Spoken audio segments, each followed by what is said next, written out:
Netanyahu's sharp rebuke of Starmer, what's behind the public accusations? And in recent months, Israeli Prime Minister Benjamin Netanyahu has launched unusually forceful public attacks on UK Prime Minister Keir Starmer, claiming that Starmer's approach to the Israel-Palestine conflict is not only misguided but morally wrong. Netanyahu has accused the UK leader of rewarding terrorism by signaling a potential recognition of a Palestinian state and of selling out Israel's right to self-defense. This article breaks down the key charges, the context behind them, and the broader implications for diplomacy, defense, and public perception. And 1. The core accusation, rewarding terrorism, and Netanyahu's most direct charge, is that by signaling willingness to recognize a Palestinian state, or at least pressuring Israel to make major concessions, Starmer is effectively rewarding the tactics of Hamas. According to Netanyahu, this is not a strategic realignment, but a moral error. The Independent +1 and, in one interview, he condemned Starmer's policy shift as shameful, saying, "And they commit the greatest savagery against Jews since the Holocaust." And the Prime Minister of Britain says, "We'll reward you with a de facto state." Israel Today and Netanyahu also argued that recognition of a Palestinian state in the current climate would strengthen Hamas's position and send the message that violence can be rewarded. The Independent +1 and this rhetorical framing addresses both the UK's moral posture and Israel's deeper security concerns. By putting the accusation in moral terms, wrong side of humanity, wrong side of history, Netanyahu is elevating the dispute from policy to principle. And 2. What prompted the attack, Starmer's foreign policy shift, and why these accusations now? The catalyst appears to be Starmer's public conditional commitment that the UK will recognize a Palestinian state in September unless Israel takes substantive steps, easing the humanitarian crisis in Gaza, stopping annexation in the West Bank, and committing to a long-term peace process. The Independent and Netanyahu perceived this as a pivot away from long-standing UK support for Israel's security and an alignment with diplomatic pressure on Israel. Further, the UK under Starmer has suspended certain arms export licenses to Israel amid concerns of international humanitarian law risk. The Standard, and from Netanyahu's viewpoint, these signals amount to tangible mixed messages about Britain's steadfastness as an ally. He framed them as weakening Israel's ability to defend itself at a time of war. The Standard +1, and thus the public accusation, is both reactive, responding to UK policy changes, and proactive, meant to shape the narrative by putting Starmer on the defensive. And 3. The underlying security and diplomatic stakes, and at the heart of Netanyahu's critique, lies several interlocking concerns. And security cooperation. Israel values intelligence and defense ties with the UK. Reports suggest Israel is seriously considering downgrading security/intel cooperation if the UK follows through on recognition of Palestine unilaterally. Jewish news and moral credibility. Israel has consistently positioned itself as fighting terrorism, especially following the October 7, 2023 attack by Hamas. Netanyahu argues that by softening support, Britain is sending a signal that terrorism can yield political gain.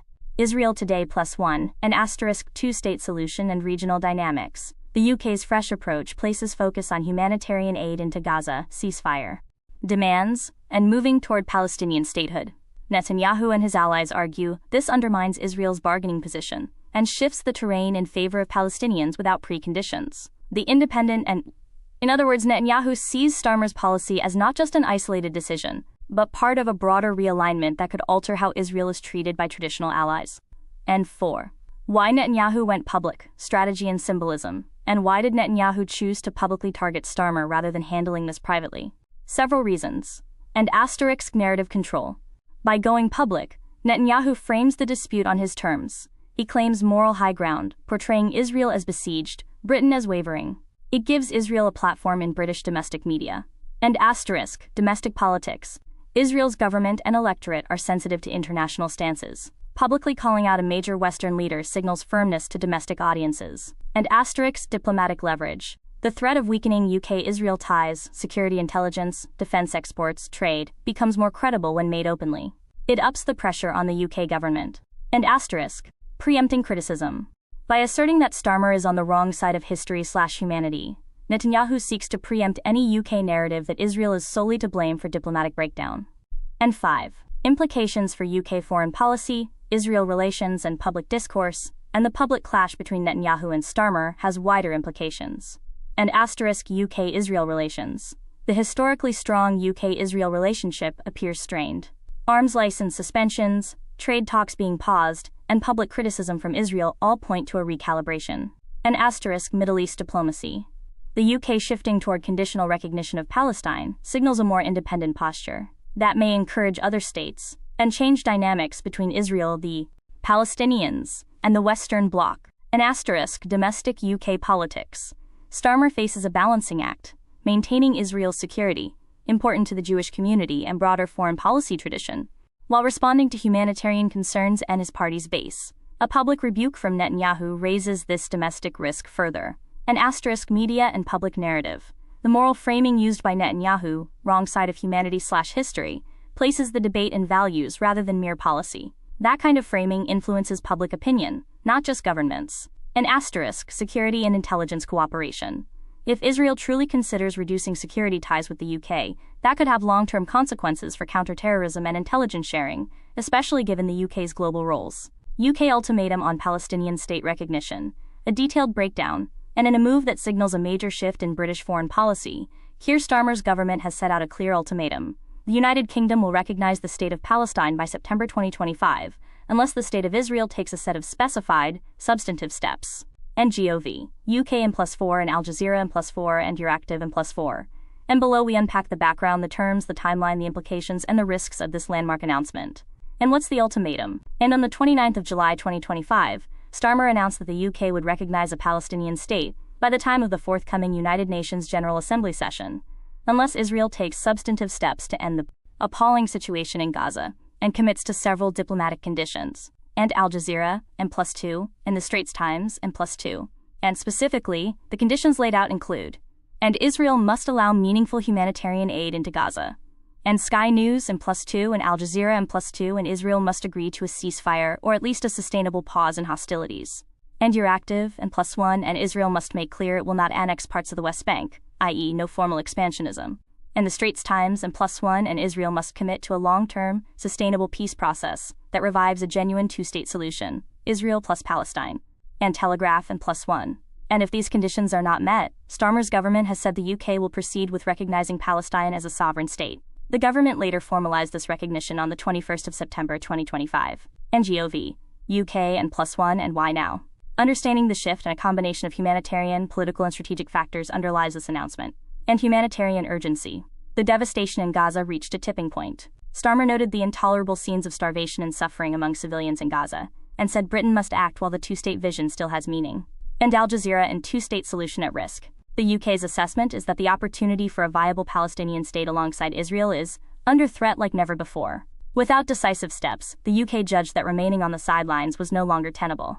And Al Jazeera and +1, and domestic political pressure. Within the Labour Party and across Parliament, there was mounting demand for recognition of Palestine. Over 200 MPs from multiple parties had signed a letter urging immediate recognition. And the Straits Times and +1 and international momentum. With countries like France signaling recognition of Palestine, the UK decision slots into a wider diplomatic shift in Europe. And AL Monitor and +1. And in other words, the UK shifted from recognize when the time is right to recognize unless certain benchmarks are met, a more assertive diplomatic instrument for the first time in this policy area. And Telegraph, and timeline and key milestones, and the 29th of July 2025, Starmer announces the ultimatum. UK will recognize Palestine by September, unless conditions are fulfilled. And Sky News, and +1 in August 2025. UK and international media begin analysis of the conditional recognition strategy and how it differs from past policy. And Telegraph, and the 21st of September 2025, the UK formally recognizes the state of Palestine. Prime Minister announces the recognition, saying the moment has arrived for a renewed push for peace. And GOV, UK and +1, and what does recognition mean, and what does it not change? And meaning in recognition of statehood is a diplomatic act. It means the UK treats Palestine as a sovereign entity and can engage accordingly. It also signals political support for Palestinian self-determination and the two-state solution. And what it does not necessarily change in recognition doesn't immediately resolve the on-ground conflict in Gaza or the West Bank. And it does not automatically establish full bilateral treaties, citizenship rights, or full diplomatic infrastructures overnight. And it does not override security realities. Israel retains major military, security, and intelligence relationships, including with the UK. And some analysts warn that unless recognition is accompanied by meaningful follow-through, aid, negotiations, reforms, it may amount to a symbolic gesture more than substantive change.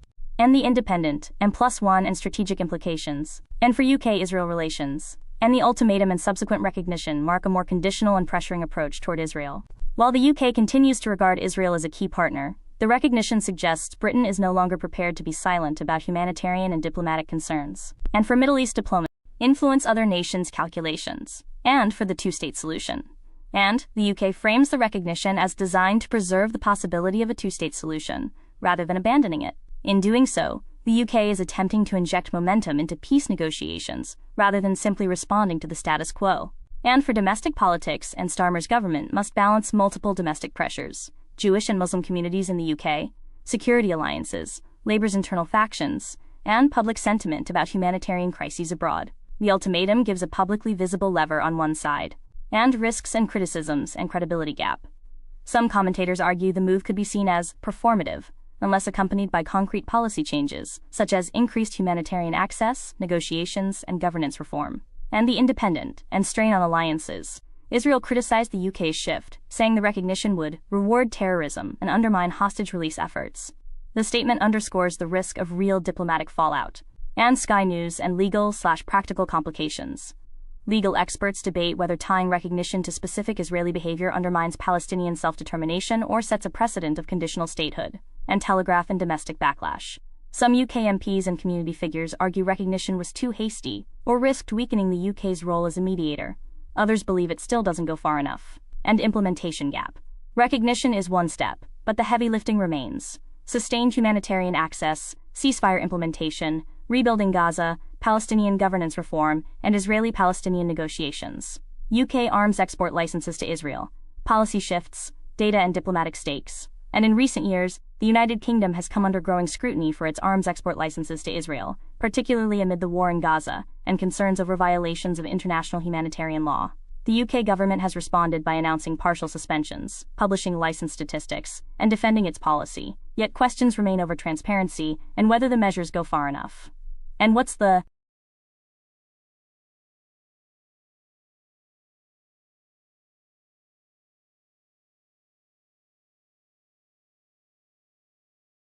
regulatory framework? And under the UK's Strategic Export Controls regime, all applications to export military goods or dual-use items must be assessed against the Strategic Export Licensing Criteria. One key criterion, Criterion 2C, states that a license should not be granted if there is a clear risk that the goods might be used to commit or facilitate a serious violation of international humanitarian law. And research briefings, N+2 and House of Commons Library N+2. And when licenses are granted, the government also retains power to review, suspend, or revoke them if circumstances change. And House of Commons Library N+1. And what has the UK done recently? And the September 2024 partial suspension. And on the 2nd of September 2024, the David Lammy, Foreign Secretary, announced that the UK government would suspend around 30 export licenses out of roughly 350 licenses to Israel, citing a clear risk. The items could be used to commit or facilitate a serious violation of international humanitarian law in Gaza. And House of Commons Library N+2 and GOV. UK N+2 and these suspended licenses reportedly included equipment like aircraft components, drones, and helicopter parts. And Wikipedia, N+1, and data release, and transparency. And the government published a management information release showing that as at the 31st of July 2025, there were 347 non-suspended licenses where Israel was included as a destination. Of these, 167 were military licenses and 180 non-military. And GOV. UK in the release noted that in September 2024, action was taken to suspend 29 licenses. And GOV. UK and ongoing approvals and controversy. And despite the suspension announcement, critics highlight that significant new licenses have continued to be approved. According to campaigners, between October and December 2024, UK approved £127.6 million worth of military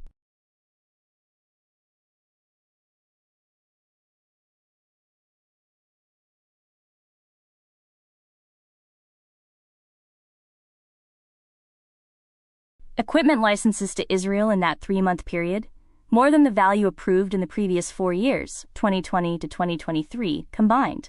And CAAT N+2 and Middle East I N+2, and report flagged evidence of thousands of military goods shipped from the UK to Israel since October 2023, including munitions and parts of fighting vehicles. And Amnesty in Salisbury and South Wiltshire, and the F-35 exemption/legal challenge. And a further layer of controversy concerns the UK's role in the global F-35 Lightning II fighter jet program. The UK is one of the partner nations manufacturing components of the F-35. In June 2025, the UK High Court ruled that the government's decision to continue supplying F-35 components to a global pool, to which Israel has access, was legal, despite human rights groups arguing such parts may be used in operations in Gaza. And Financial Times and +1 in Key Data Snapshot, and, at the 31st of July 2025 to 347 non-suspended export licenses to Israel, 167 military, 180 non-military, for UK exports. And Gov. UK and UK arms export licenses value to Israel, estimated £42 million in 2022, £18 million in 2023. And House of Commons Library, and +1, and between October to December 2024, £127.6 million of military equipment licenses approved to Israel. And CAAT and +1, and what are the motivations behind UK's arms license decisions? And there are several intersecting motivations. And compliance with international law. The UK must show that its license regime upholds international humanitarian law, hence the review and suspension of certain licenses. And reputation and human rights pressure. With public and parliamentary scrutiny heightened by the Gaza war, the UK appears under pressure to show some action to mitigate risk of complicity. And defense and strategic alliances. Israel is a long-standing security partner. UK arms exports remain part of that calculus. The F-35 exemption underscores the strategic dimension. And domestic politics. The government must balance. Licenses while hundreds remain active is more about signaling than real change. The large spike in new licenses weakens the suspension's impact. And end-use verification. The UK's export controls require consideration of end use, but questions remain about how robust monitoring is, especially for components supplied via global pools. And strategic versus humanitarian trade-offs. When strategic defense interests, e.g. F-35 program, are invoked, it raises the question, when does national security override humanitarian risk?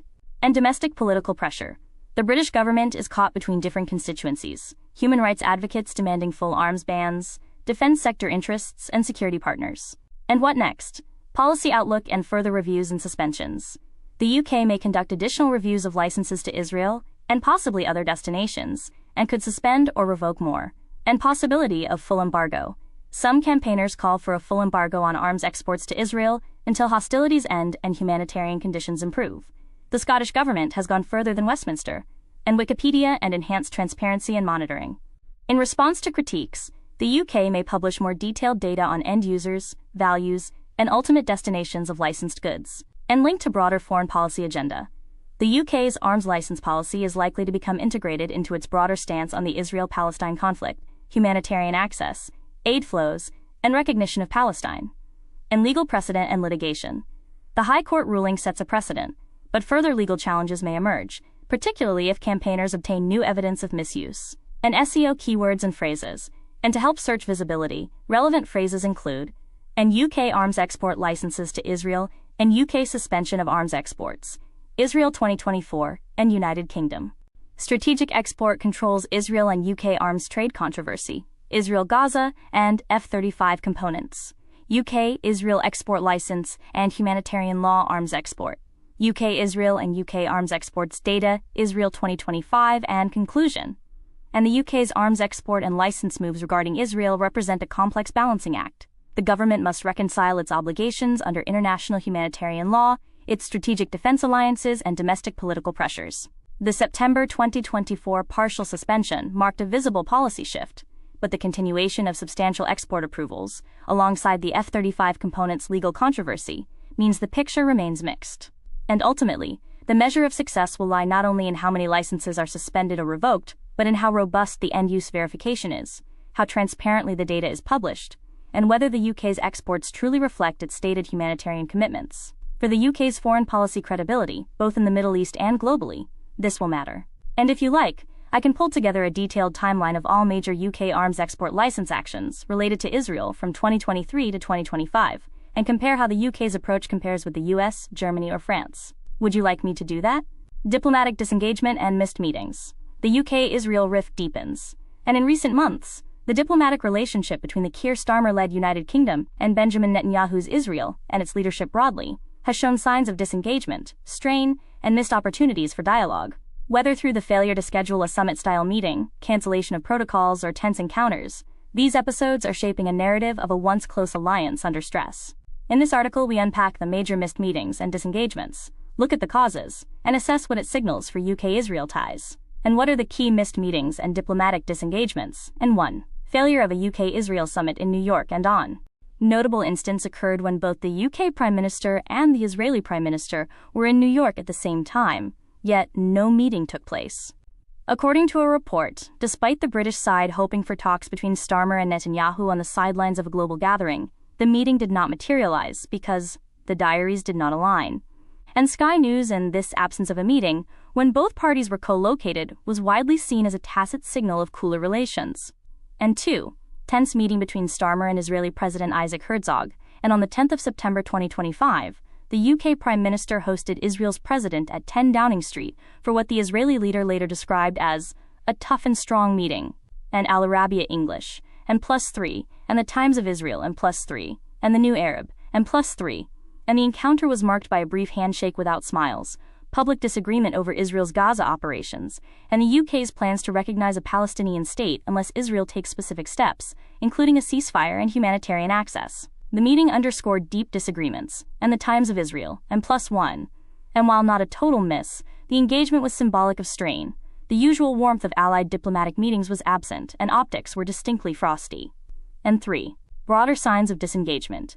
Trade talks suspended, sanctions and mutual warnings, and beyond high-level meetings, the UK has suspended free trade talks with Israel and imposed sanctions on Israeli settlers, signaling diplomatic distance. And AP News and +1. And in parallel, Israeli government sources threatened to downgrade or pull security/intelligence ties if the UK proceeded with recognizing Palestinian statehood unilaterally. And Jewish News. And why are these disengagements occurring? And shifts in UK foreign policy priorities and humanitarian pressure, and Starmer's UK has signaled a more assertive stance on humanitarian issues, especially concerning Gaza, Palestinian rights, and the two-state solution. That shift has collided with Israel's insistence on security priorities and its conduct in Gaza. For instance, the UK PM publicly condemned an Israeli airstrike in Qatar as a flagrant violation of a key partner's sovereignty. And Politics Today, and +1. And as the UK leans more on conditional diplomacy, e.g., recognition of Palestine, sanctions, arms license suspensions, Israel views this as a departure from previous unconditional support. And B. Domestic political pressures in the UK and within Britain. The Labour government faces pressure from MPs, civil society, and public opinion to adopt a tougher line on Israel. Pro-Palestinian protests, humanitarian concerns in Gaza, and pressure from various communities are influencing policy. The absence of a seamless diplomatic engagement with Israel is partly a result of this recalibration. And C. Israeli apprehension about shifting alliances.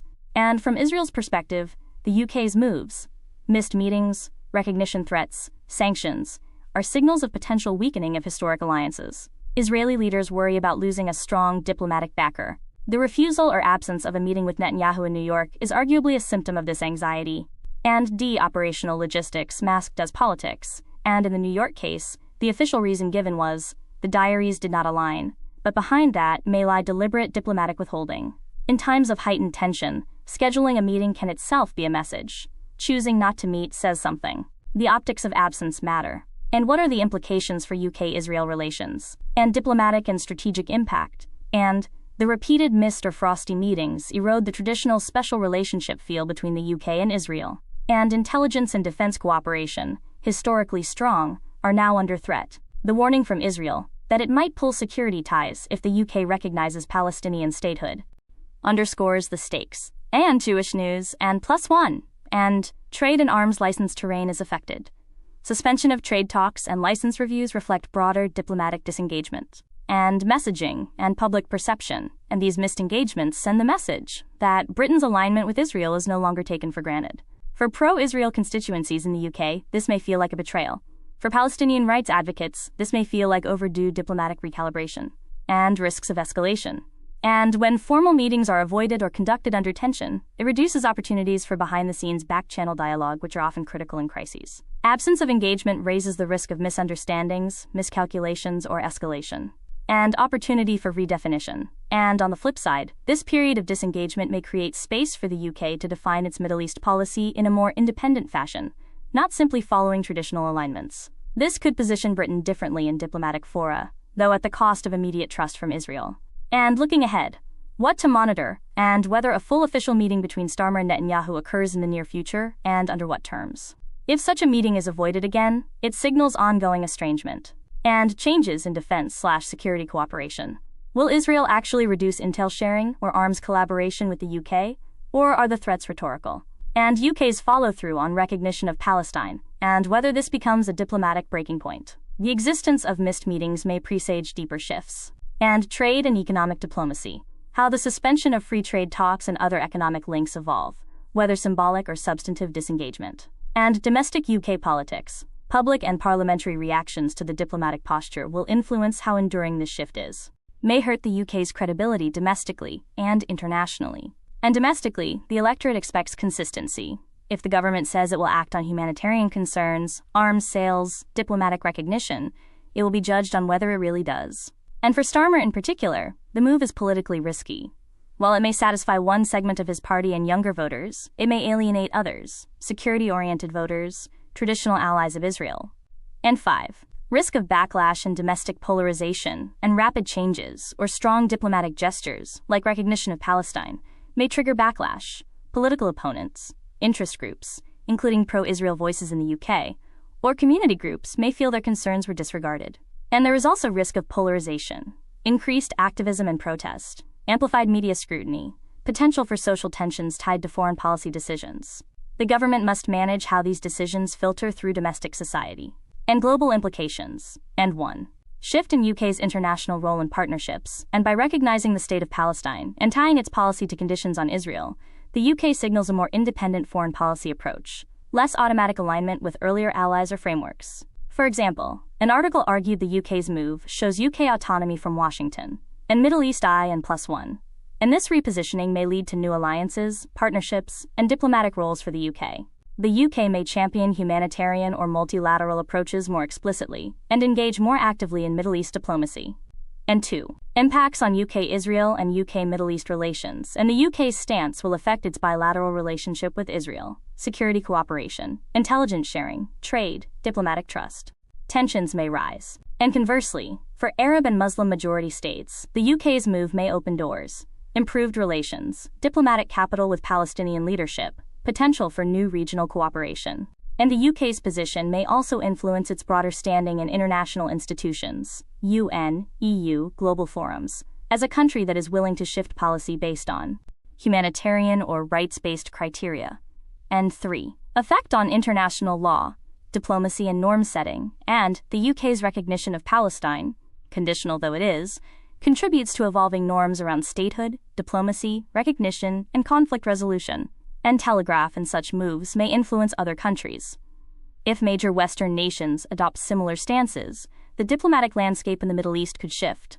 And the UK positions itself as a country signaling willingness to condition traditional alliances on humanitarian and diplomatic benchmarks, which can change how global diplomacy is practiced. And 4. Strategic and security considerations, and globally, the UK must manage its strategic interests, including defense cooperation, arms exports, trade routes, regional stability.